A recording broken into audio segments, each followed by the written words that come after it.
मेरा मकसद एक ही है कि भारत का संविधान जिसको बाबा साहिब अम्बेडकर ने बनाया, उस संविधान को सामने रखकर गरीब और मजलूमों से इंसाफ हो। भारत के वजीर आजम आप देखे होंगे, दुबई गए थे, दुबई के शेख से मिले, या हबीबी, इतना उसको गले लगा लिए, इतना गले लगा लिए कि वो भी परेशान नजर आ रहा था। भाई ये क्या मोहब्बत है। मोदी जी कभी हमको भी आप गले लगा लेते, बिल्किस बानो के सर पर हाथ रख देते, बोलते तू मेरी बेटी है। मगर मोदी जी को उस शेख से बड़ी मोहब्बत है।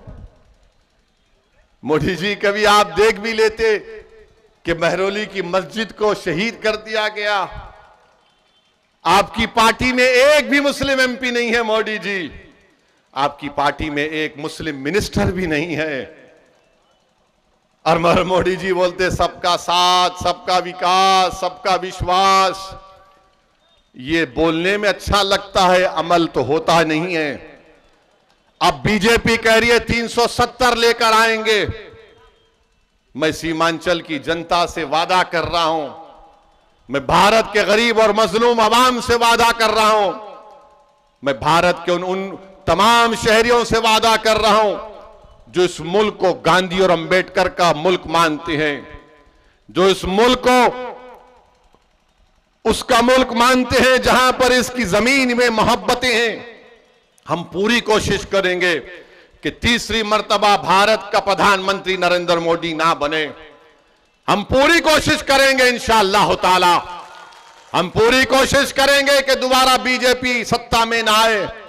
मगर बताओ 2014 और 19 में कैसे बने नरेंद्र मोदी देश के वजीर आजम?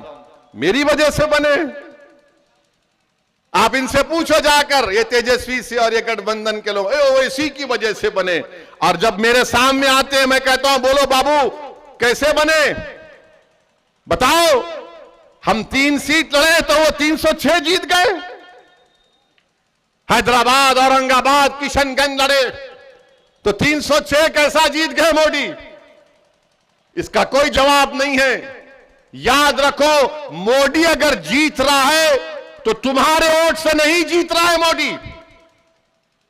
मैं खुलकर कह रहा हूं आज आपसे, मोदी अगर जीत रहा है तो तेजस्वी यादव का यादव मोदी के गोद में बैठकर कह रहा है कि तू मेरा नेता है। यह सच्चाई है और मैं उसको बता सकता हूं अगर ये लोग बहस करना चाह रहे मुझसे। आदादो शुमार मेरे पास है कि 2014 में कितने वोट मिले, 2019 में कितने वोट बीजेपी को मिले। और हमको हमारे गले में सांप डाल दिया जाता है। ए भाई वो मौलाना, वो खिबला हजरत, अब के बार सेकुलरिज्म को बचा लो। हम बचाएंगे? अरे हमारी मस्जिद चले गई मेरे भाई, हमारी शरीयत पर हमला हो रहा है मेरे दोस्त, बच्चियों के सरों से हिजाब छीना जा रहा है मेरी मां और बहनों, मेरी मस्जिदों को अभी भी निशाना बनाया जा रहा है। मुझसे कहा जा रहा है कि तुम दूसरे दर्जे के शहरी हो, तुम क्या कर रहे हो बचाने के लिए? कब तक तुम अख्तरुल ईमान और ओवैसी पर इल्जाम लगाओगे? अरे बताओ तुम क्या किए? अरे तुम तो अपने आबा अजदाद की सीट को नहीं बचा सके। तुम नीतीश कुमार को दूध पिलाए, वो नीतीश कुमार अब आरएसएस और बीजेपी को बिहार में ला लिया। तुम सत्ता में थे, अच्छा हम गुनाहगार हैं तो बताइए, सीवान का भी हमारे भाई थे यहां पर, हमारे भाई ने कहा वो 7 साल का लड़का, क्या नाम था उसका, वो लड़का 7 साल का था, उसको जेल में डाल दिए। नित्य तेजस्वी डिप्टी चीफ मिनिस्टर थे। ये सेकुलरिज्म के बहुत बड़े चौधरी हैं ना, ये हम गुनाहगार हैं। मगर 7 साल का बच्चा क्योंकि मुसलमान था, वो 8 दिन जेल में था। कानून के मुताबिक जो 13-14 साल के बच्चे होते, 17 साल के, उनको जेल नहीं भिजाया जाता। 8 दिन, और 8 दिन वो बच्चे की मां जेल के सामने बैठे रहती थी कि मेरा बच्चा है। तुम्हारे भी पेट में औलाद होगी ना, तुम्हारा भी तो कोई बेटा होगा, तुम्हारा भी तो कोई पोता होगा। सोचो अगर तुम्हारे 8 साल के बच्चे को ले जाकर कोई जेल में डाल देगा कातिलों के साथ, डाकुओं के साथ, शराबियों के साथ, तो तुम्हारे सीने पर क्या गुजरती होगी बताओ। कहां गया जब सेकुलरिज्म? याद नहीं आया? यहां का तुम्हारा जो एमपी था उसने आवाज लगाई? कोई नहीं बोला। अख्तरुल ईमान और असदुद्दीन ओवैसी बोले। रिजवान उस बच्चे का नाम था। 8 दिन के बाद वो बच्चा जेल से निकला। रामनवमी का जुलूस निकला, 100 साला मदरसे को जला दिया बिहार में, बिहार शरीफ में 100 साला मदरसे को जला दिया। कहां गया सेकुलरिज्म? कहां गया बी टीम? कहां गया ओवैसी वोट कटवा? तुमने हमने उनको बड़ा वोट दिया। क्या बोलते नहीं तेजस्वी? मगर तेजस्वी कब बोले?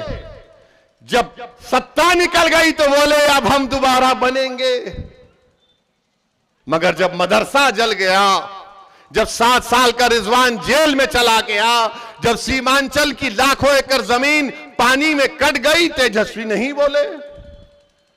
अब यहीं पर आकर कहा था ठाकुरगंज में कि हम सीमांचल डेवलपमेंट काउंसिल बनाएंगे। कहां गया डेवलपमेंट काउंसिल? मेरे भाई याद रखो, किसी कौम के लिए 70-80 साल एक बड़ा लंबा टाइम होता है।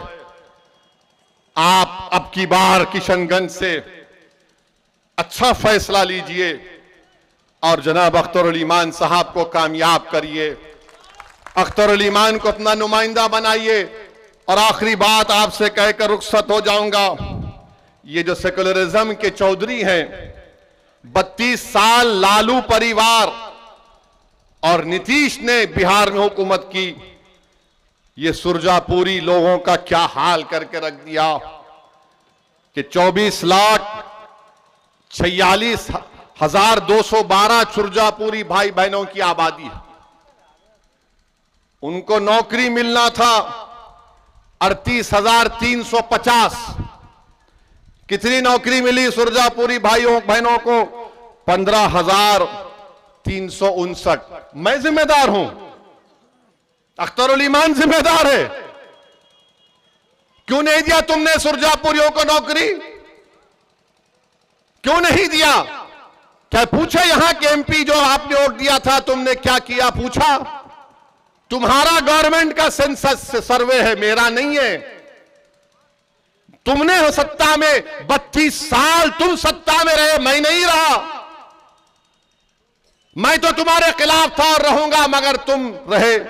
अच्छा, कुलैया बरादरी 12,83,780 उनकी आबादी है। उनको नौकरी मिलना था 20,421 बिहार में, और मिली नौकरी 5,734। अरे बोलो तस्लीमुद्दीन के बेटे, अपने लिए नहीं बोल सकते तो अपने गयूर बाप के लिए तुम बोल देते कम से कम, जिसको सीमांचल का गांधी लोग कहते थे। बताओ, तुमने अपनी बाप की कुर्बानियों को पानी में मिला दिया पूरा। अब आप शेरशाहवादी भाइयों को देखिए, 13,26,000 उनकी आबादी है। बिहार सरकार कहती है नौकरी मिलना था 20,421 और नौकरी मिली हमारे शेरशाहवादी भाई बहनों को 5,734। 32 साल आपने हुकूमत दी लालू परिवार को, नीतीश को। अब फैसला करना पड़ेगा सुरजापुरी भाइयों को, शेरशाहवादी भाई बहनों को और कुलैया भाई बहनों को, जो 32 साल में तुमको बर्बाद कर दिए। अगर तुम फिर उनका साथ दोगे तो फिर तुम किसी पर इल्जाम नहीं लगा सकते तुम्हारी पस्तिका के सिवाय तुम्हारे गलत फैसले के। इसलिए अच्छा फैसला लीजिए और मंजलिस का साथ दीजिए। यही चंद बातें हम आप तक कहने आए हैं। हम पहले भी कह चुके हैं और आज भी कह रहे हैं, मुझे सीमांचल की जमीन से मोहब्बत है। मुझे सीमांचल की जमीन के जनता से मोहब्बत थी, है और रहेगी। अल्लाह मुझे जब तक जिंदा रहेगा, मैं दुनिया के जिस कोने में रहूंगा, यकीनन मैं सीमांचल के इंसाफ के लिए दुआ करता हूं और करता रहूंगा। मैं हमेशा सीमांचल की लड़ाई मेरी लड़ाई समझकर लड़ता रहूंगा। मेरी आपसे सिर्फ यही गुजारिश है कि अब की बार लोकसभा के चुनाव में मुत्तहदा तौर पर सीमांचल के लिए अख्तर ईमान को कामयाब करिए, MP बनाइए। अस्सलाम वालेकुम व रहमतुल्लाहि व बरकातहू।